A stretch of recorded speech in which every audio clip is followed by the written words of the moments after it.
Então, gente, nossa aula de hoje vai ser puerpério. A gente até já tinha começado, mais ou menos, a falar sobre o puerpério, né? Mas como foi só o iniciozinho, a gente vai falar novamente, tá bom? Então, o puerpério é o que a gente chama de pós-parto, né? O resguardo. E aí, o que seria o puerpério? Quando é que ele começa? Ele começa 2 horas após a saída da placenta, ou seja, lembra dos períodos do trabalho de parto, né? O dilatação, expulsão, dequitação e período de Gramberg, né? O período de dilatação é o período que o menino fica, que ocorre a dilatação do colo, né? Até chegar a 10 centímetros. Chegando 10 centímetros, acaba o período de dilatação, começa o período de expulsão, que é quando a criança vai nascer, quando ela sai. Quando ela sai, acaba o período de expulsão, começa o período de dequitação, que é a fase onde vai sair a placenta e os anexos. Depois que a placenta sai, começa o período de Grenberg, que é a primeira hora depois que a placenta sai, que é aquela hora que a gente tem que observar mais atentamente, porque normalmente as hemorragias ocorrem nesse momento. Então, praticamente o puerpério ele começa depois que acaba todas essas fases, né? E quando é que ele termina? De acordo com o Ministério da Saúde, ele não possui término previsto. Aliás, não tem tempo para ele acabar, porque vai depender de cada mulher, né? Porque é o seguinte, a gente considera puerpério toda aquela fase que o corpo da mulher está se transformando ou está transformado por causa da maternidade. Então, o puerpério só acabaria depois que o corpo dela voltasse às condições que a gente chama de condições pré-gravídicas, né? Antes da gravidez. Então, por exemplo, uma mulher que ela continua a amamentar, mesmo passando os 40 dias, que normalmente o povo fala que 40 dias pós-parto é quando acaba o puerpério. Se for para dar uma data, seria esse, né? 42 dias pós-parto. Mas só que se essa mulher continuar amamentando por 3, 4, 5, 6 meses ou até mais tempo, ela ainda está sofrendo transformações decorrentes dessa gestação, desse período de amamentação. Então, por isso que é considerado um período ainda sem término determinado, né? E aí o Ministério da Saúde tem essa classificação, que eu já até expliquei para vocês, que é classificado o puerpério imediato, o tardio e o remoto. O imediato é as 2 horas após o parto, né? Depois que acaba todas aquelas fases, começa o puerpério e vai até o 10º dia, né?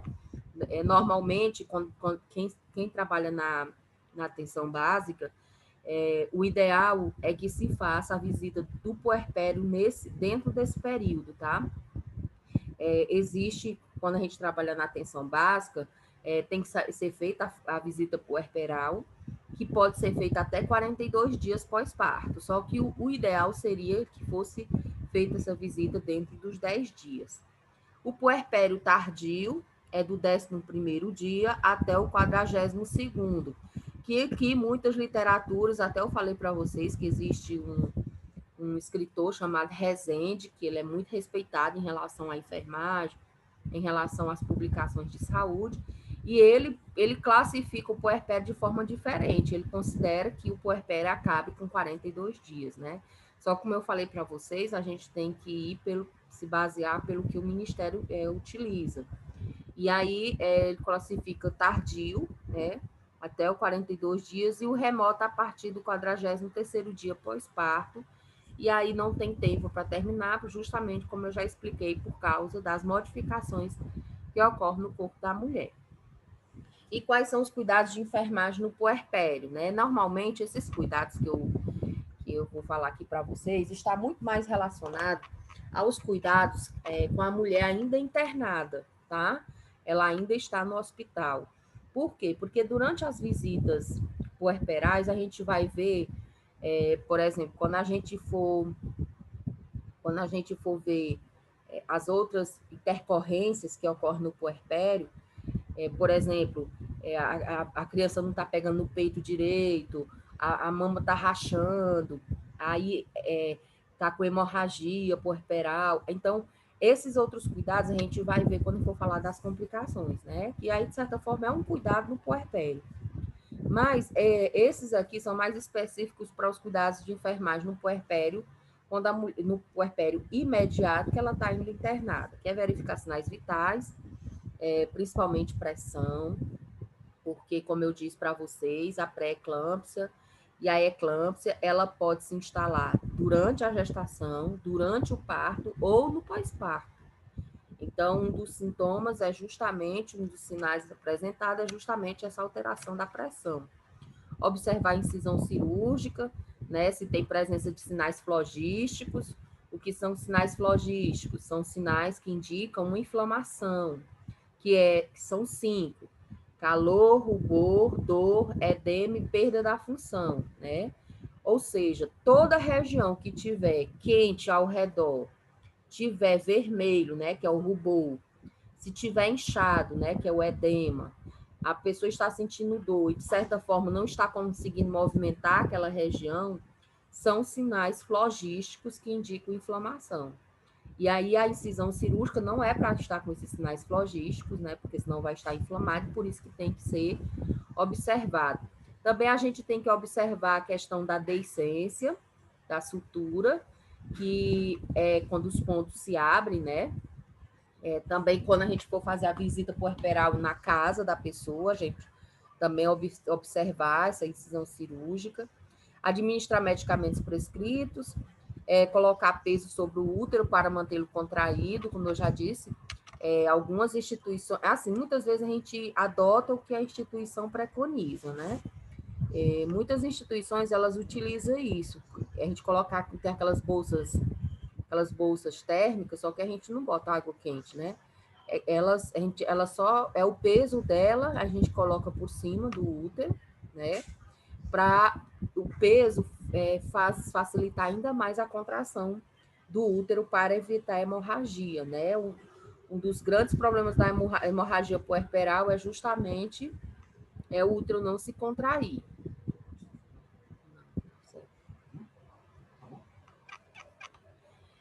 Outra coisa que deve ser feita é observar os lóquios, como eu já falei para vocês, depois que a mulher ganha neném, ela tem um sangramento, né, que é chamado de lóquios, não é menstruação, tem que ser observado, porque a partir da observação desses lóquios, dá para determinar se ela está com hemorragia, se ela está com infecção, né? Observar os mamilos e orientar quanto à higiene e o banho de sol. Essa orientação dos mamilos, mais na frente, eu vou explicar para vocês, que é os cuidados para evitar rachaduras na mama, algumas dicas, tá? Eu vou explicar para vocês passarem para as mães. Orientar quanto à volta das relações sexuais, eu acho que foi até aqui que acabou nossa aula, né? Quando é que volta às relações sexuais, né? 20 dias após o término dos lóquios. Esses lóquios, que é esse sangramento, ele passa por várias fases. Os 3 primeiros dias ele é vermelho, parecendo menstruação mesmo, vem até em formas de coágulo, dependendo da mulher. Depois esse sangue vai ficando, o sangue vai ficando meio aguado, né? Que é o sero sanguinolento. Depois ele vai ficando amarelado e aí depois ele some. Normalmente é uns 20 dias para ele sumir completamente. Aí a gente diz que a mulher ela pode voltar às relações sexuais 20 dias depois que acabou esses lóculos, que é justamente os 40 dias, né? A quarentena ou o resguardo, que é 42 dias. Aí eu lembro que alguém me perguntou, não sei quem foi, por que disse, por que não pode, se tiver relação antes, o que é que pode acontecer? Esse período de 42 dias, gente, sem ter relação sexual, é indicado, é recomendado para quem teve parto normal ou para quem teve parto cesariano, viu? A recomendação é geral. E por que que não pode ser feito antes, gente? A mulher, quando o corpo dela passa por diversas transformações. Quando ela engravida, aí passa a gravidez toda tendo transformações. Quando ela ganha neném, ela começa também a ter transformações, principalmente alterações hormonais. Ela tem perda de sangue, tanto no parto normal como no parto cesariano. ela tem uma baixa na imunidade. Então, ela está ali muito sensível, muito sensibilizada. A saúde dela não está, por mais que ela mantenha uma saúde boa, mas muitas alterações ocorrem no corpo dela.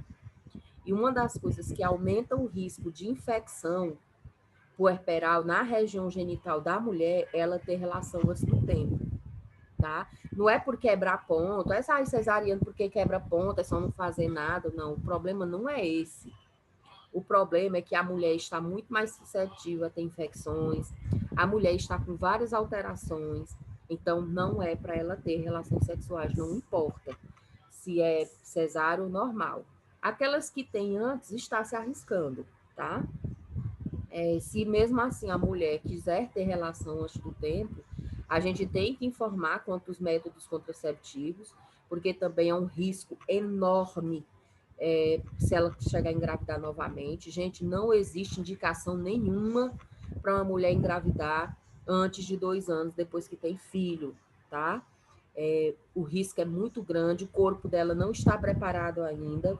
Só para vocês terem ideia, o útero, para ele voltar ao tamanho dele normal, que era antes, é em torno de 30 a 40 dias. Né? Então, imagina uma mulher que no resguardo engravida, o risco é muito grande. Já aconteceu casos assim? Já aconteceu. Já aconteceu de não ter problema nenhum? Também. Só que não é bom arriscar, viu?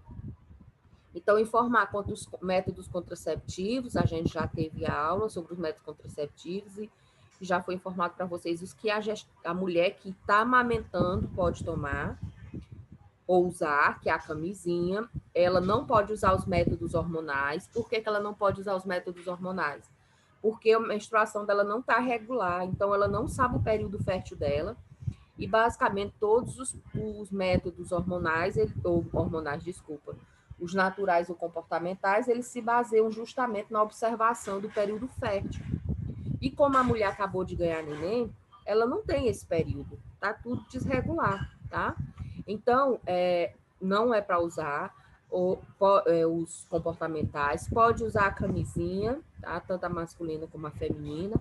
E se ela optar pelos métodos hormonais, ela só pode usar a mini pílula ou a injeção trimestral, que são os 2 hormonais que não têm estrogênio, tá? Porque existe os combinados, que existe estrogênio e progesterona dentro, e existe só os que têm progesterona. E só tem a mini pílula e a injeção trimestral. Ela não pode usar o adesivo, ela não pode usar o anel, porque eles também têm estrogênio, tá? Então, ou é a mini pílula ou é a injeção trimestral. Outra opção de método contraceptivo, gente, é o DIU. Inclusive, o DIU, ele pode ser colocado logo após o parto, ainda na sala de parto, viu? É só conversar com o ginecologista, se não tiver nenhuma contraindicação, né? Pode ser colocado também o DIU, tá? Observar a involução uterina, né? Se esse útero está voltando ao normal, porque é uma das grandes complicações no pós-parto, é justamente a hemorragia. E a hemorragia, muita gente diz assim, fulano deu hemorragia porque foi para casa, um gato subiu no telhado, ela tomou um susto e deu hemorragia. Não, gente, o susto não dá hemorragia, não. O que dá hemorragia é o útero não contrair. Hemorragia pós-parto é devido ou à atonia uterina ou hipotonia uterina. Né? A atonia é a ausência de contração do útero e hipotonia é o útero se contrair pouco. Então, a gente tem que verificar se esse útero está evoluindo, né? Está diminuindo de tamanho, justamente para prevenir isso. Estimular a deambulação, isso aqui vocês devem ter visto no centro cirúrgico. Na verdade, a gente faz isso em qualquer tipo de cirurgia, desde que não tenha contraindicação. Após terminar o efeito da anestesia, a gente já tenta estimular o quanto antes a deambulação. Por quê, gente? Porque quando ele toma anestesia, não importa se é RAC, se é peridural, se é geral, não importa, principalmente o sistema digestivo e o sistema urinário, eles param de funcionar, tá? Então, porque está anestesiada aquela região. Então, eles param de funcionar. É por isso que a mulher, quando vai ganhar neném, eles colocam sonda, né? Quando é cesariana. colocam sonda vesical. Por quê? Porque ela fica sem urinar, porque anestesia para o sistema urinário. E aí, acaba o efeito da anestesia, né? Esses sistemas, eles não voltam logo de imediato a funcionar. E aí, uma forma de você acelerar esse funcionamento normal é justamente deambulando, né? Caminhando. É tão provável, gente, quando a gente bota as mulheres para caminhar depois que passa a anestesia, né? No caso de cesariana, ficam soltando flatulências todo o tempo, porque é como se o intestino começasse a voltar a funcionar. Informar a importância do aleitamento materno exclusivo, também mais na frente eu vou explicar sobre o aleitamento materno. Vocês vão ter aula também sobre pediatria, da disciplina pediatria, e aí vocês vão ver muito essa questão do aleitamento materno, os tipos de aleitamento materno, que existe o exclusivo, existe o predominante, o complementar, viu? E também os cuidados com recém-nascido, que esses cuidados com recém-nascido, que vocês vão ensinar para as mães, vai ser assunto para a nossa última prova, né? Esse aqui é o assunto para a nossa terceira. E os cuidados com recém-nascido vai ser nosso conteúdo para a quarta prova, tá bom? E aí a gente vai ver todos. Vocês estão escutando, gente, bem? Alguém me dá aí um feedback.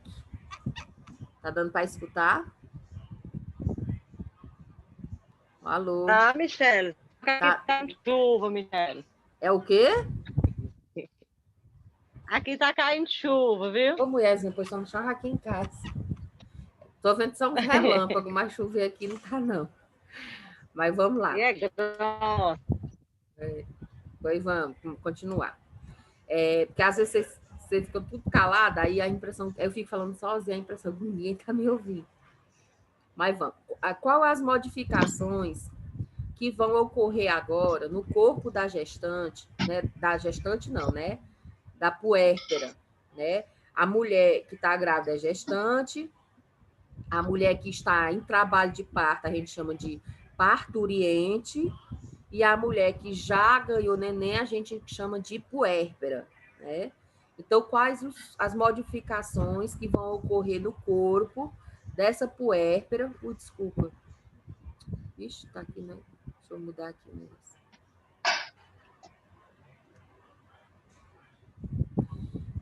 Quais as mudanças que vão ocorrer no corpo da puérpera, assim quando ela ganha neném, né? A gente viu que existem as modificações que ocorrem durante a gestação, mas depois que ela ganha neném, esse corpo vai se modificando para voltar às condições pré-gravídicas. E quais são elas?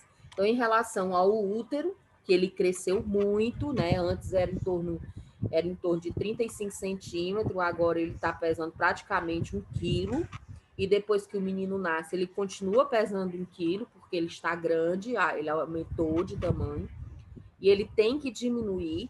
Se ele não diminuir de tamanho, a mulher vai ter hemorragia. Então, as primeiras modificações ocorrem quando o útero começa a regredir, diminuir de tamanho. Normalmente, ele diminui cerca de 1 centímetro por dia, tá? Ele é indolor à palpação. Oi, pode falar, Deine. Tipo assim, ele pode não diminuir? Não, ele tem que diminuir. Se ele não diminuir, ela vai ter hemorragia. E aí vai ser hospitalizado e vai ser dada a medicação para esse útero contrair para parar a hemorragia. Se ele não parar, tem que fazer esterectomia. Ele não tem como não diminuir. Inclusive, dos últimos estágios mesmo, gente, essa questão do útero é muito complexa, viu?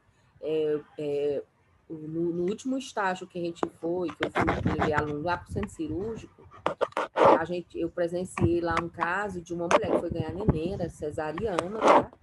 O útero é um músculo, mas ele é ricamente vascularizado, principalmente quando ele está grávido, né? Quando está gerando a criança, porque todo suplemento que a criança precisa está vindo através do útero, que vai para a placenta e tudo mais. Então, é um órgão muito fácil de sangrar, tá? E aí, depois que tirou o menino, Tava tudo dando ok, certo, normal a cirurgia, mas na hora que começaram a suturar o útero, que primeiro assim, antes deles suturarem, eles tiram a placenta e tudo, faz a limpeza, aí depois começa a suturar o útero e fechar o restante. Só que quando foi para suturar o útero não parava de sangrar. E não parava de sangrar, minha filha. E aí, nessas condições, quando não para, gente, não tem outra coisa para fazer, não, é esterectomia. E essa mulher, o primeiro filho, jovem, tinha 20 e poucos anos só, o primeiro filho, fazer uma esterectomia numa mulher dessa só em últimos casos. E a médica, era até a doutora Mabel, minha filha, a bicha é danada, porque ela. E aí foram pedir bolsa de sangue, né? Trouxeram bolsa de sangue porque ela era perdendo sangue direto. E a doutora Mabel fazendo lá todos os procedimentos para evitar a hemorragia. E aí E tem já uma estava. causa para isso acontecer? Não. Assim, tem algumas causas, tem outras que não tem explicação, tá?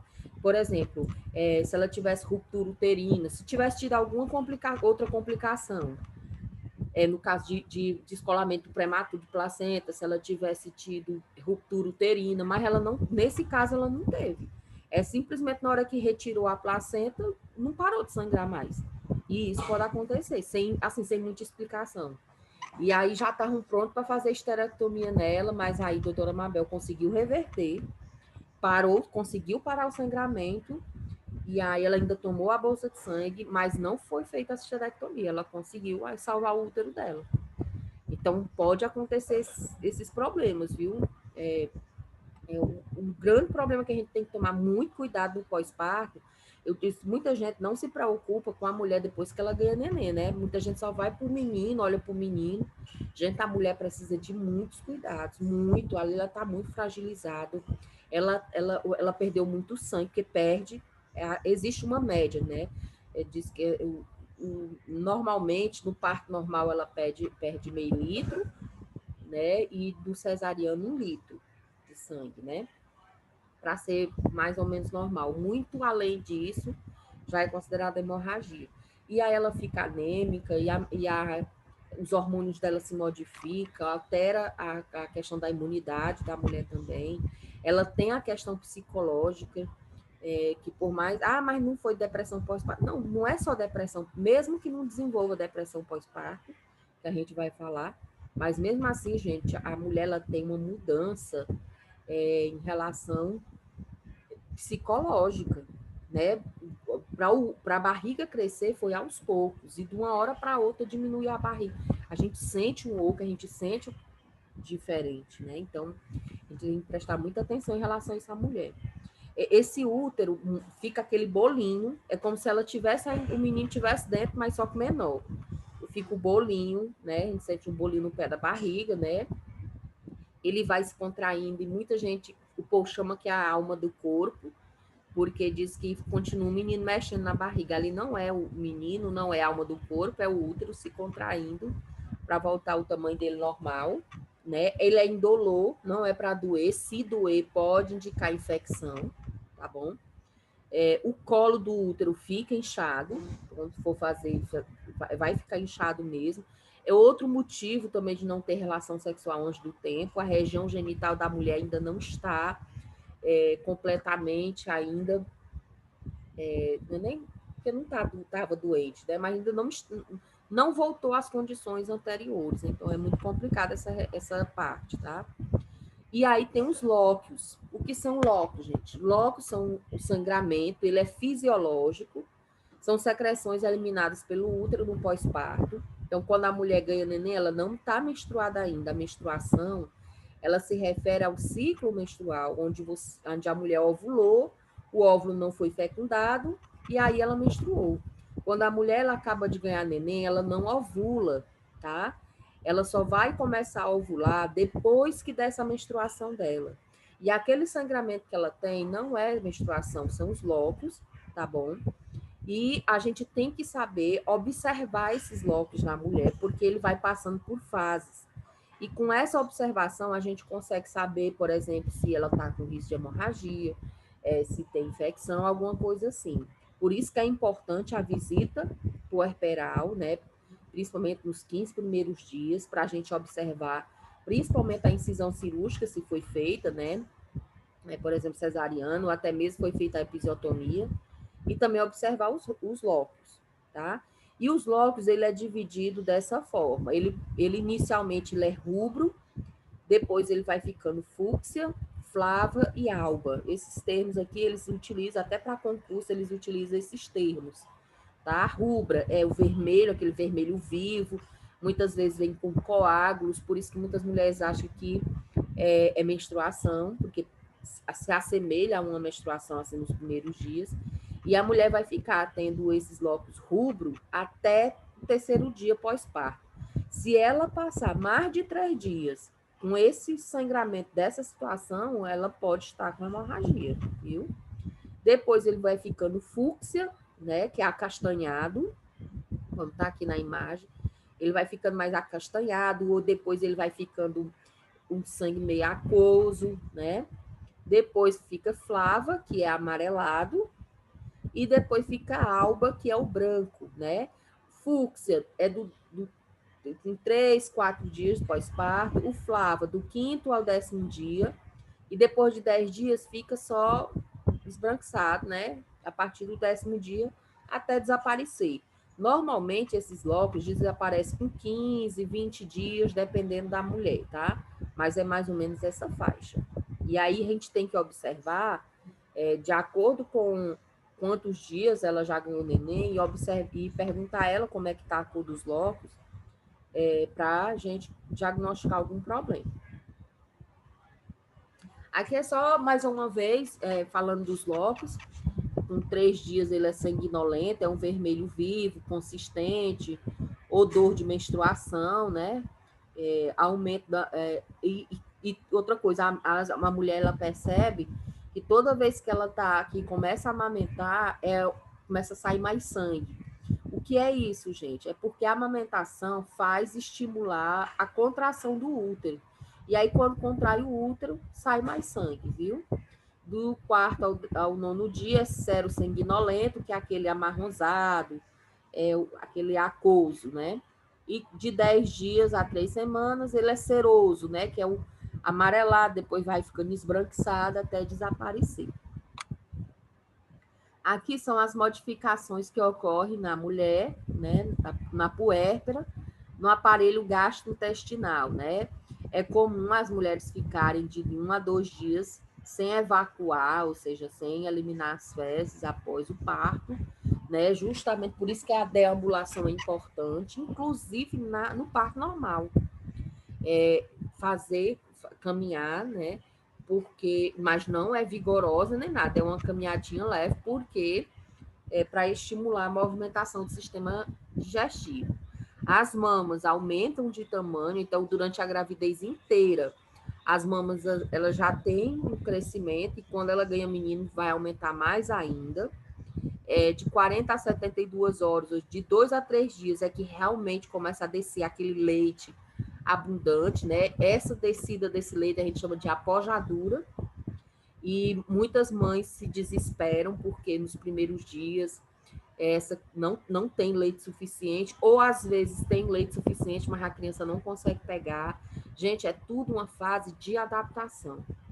Se o problema é que a criança não consegue pegar, a gente vai colocando, né? Porque a criança só aprende se você colocar a criança no peito, vai indo até ela aprender a sugar, né? Pode nascer crianças que não sabem de jeito nenhum e que dê trabalho para aprender, tá? Como também pode acontecer da mãe não ter leite, não ter. E não é que ela não possa vir a ter, ela vai ter o leite dela. O que faz descer o leite é a estimulação, como eu já expliquei várias vezes para vocês. Não é garapa de cana, não é rapadura, não é cerveja preta, é a estimulação. E mesmo você colocando, estimulando, é também normal que a apojadura, que é essa descida daquele leite mais consistente, ocorra só de 2 a 3 dias, tá? E aí, gente, é questão de adaptação. Você vai, por exemplo, se a criança... Mas isso eu vou explicar mais na frente. Mas se a criança não conseguir pegar de jeito nenhum no peito, você pode ir fazendo a ordenha, colocando na colherzinha, botando na boca dele. Não é indicado utilizar mamadeira nem chupeta, depois eu vou explicar por quê, mas se de todo jeito não conseguir pegar no peito, faz a ordenha, bota na colherzinha e dá na boca dele, tá bom? E se a mãe não estiver conseguindo produzir o leite, normalmente a gente solicita a presença do médico, porque existe alguns medicamentos, né, à base de ocitocina, que você coloca no nariz, né, para estimular, mas normalmente quando você coloca a criança para pegar, você resolve esse problema. Em relação à diurese, até o 6º dia depois que ela ganha neném, ela é urinando todo o tempo, em grande volume, porque como ela é normal, é esperado que a mulher fique inchada nos últimos dias da gestação, então ela é uma forma dela eliminar esse líquido em excesso. Em relação à volta da menstruação, vai também depender de muitas mulheres, mas assim, o normal, assim, o esperado é que se ela amamentar exclusivo, essa menstruação não retorne, né? Porque o que é a menstruação? A menstruação significa dizer que a mulher ovulou e não houve fecundação, tá? Então, para ela ter ovulado, ela tem que ter aqueles hormônios, né, que a gente já estudou, sendo produzidos para poder amadurecer o óvulo, né, que é o FSH e o LH. Só que se ela estiver amamentando, ela vai estar produzindo em grande quantidade o hormônio que é a prolactina, né, que a prolactina é o que faz produzir o leite. E o hormônio prolactina, ele inibe a produção do FSH e LH. Então, por isso que se a mulher estiver amamentando, principalmente se for amamentação exclusiva, que aí, quanto mais ela der, mais prolactina ela vai produzir, então ela não produz FSH nem LH. Com isso, ela não ovula. E com isso, ela não menstrua e nem engravida. Por isso que a gente viu que um dos métodos é o método de LAN, de lactação e amenorreia, que é aquele método, acho que caiu até uma questão na prova, que a mulher utiliza para evitar filho quando ganha neném, só que ele só serve, ele não é 100% garantido, e ele também só serve se a mulher preencher os 3 requisitos que eu pedi na prova, que é o quê? A criança ter menos de 6 meses, porque depois de 6 meses Eu vou tirar um não vai 10 nessa adiantar, prova, menina. se Deus... Ah, moleca, né? Ah, lembrou, Michelle? Ah, lembrei que tu não fez. Não, pai, não se preocupe, não. Ué, não fiz ainda não. Não, mas eu vou fazer um agora e vou mandar amanhã. Se Acredito preocupa, nisso, não. Oxi. Ô, meu filho, faz no instante. E a outra é a mulher não... sim, é o menino ter menos de 6 meses, a mulher não ter menstruado e ela ter amamentação exclusiva. Se não fizer isso, não adianta. Mas lembrando, o fato de estar amamentando não significa dizer que ela não corre risco de engravidar. Portanto, se ela voltou às relações sexuais, a gente tem que orientar quanto à utilização de algum outro método.